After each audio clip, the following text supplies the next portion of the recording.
Ladies, first you're going to start off wedging your clay. Then just like you made your empty bowl, you're going to start with a pinch pot. I found this to be very successful in making sure that your bottom doesn't flatten out too much like a pancake. And go ahead and add your coils. Don't forget, you don't want to roll them out on the table. Roll them in your hands. This is just like how you started your bowl.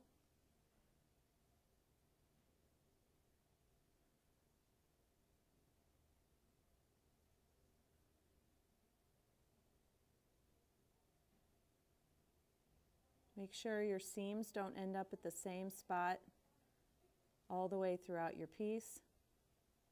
Make sure you smudge out your coils really, really well before you go over them with your metal rib.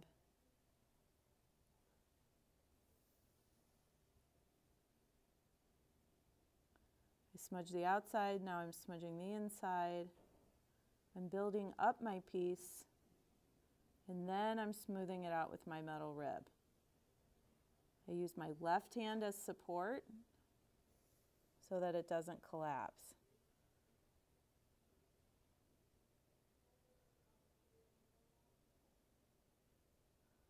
Notice how I clean off my metal rib every time, a couple times after I make sure it's all smooth so that I don't get little pieces of clay embedded into my piece. When you add coils to start going in, make sure you're not thickening your wall, but you're adding them at a diagonal.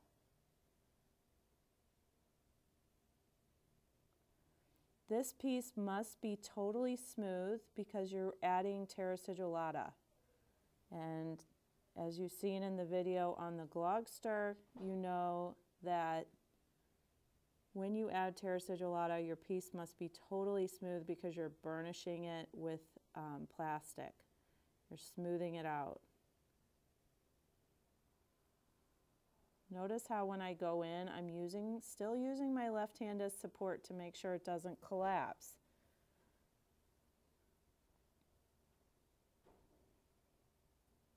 And that's pretty much how you go in.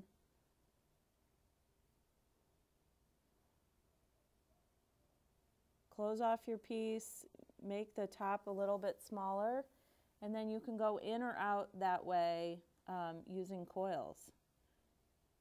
You can make a really large piece this way, or you can stay medium sized. But don't forget that your piece needs to be totally smooth.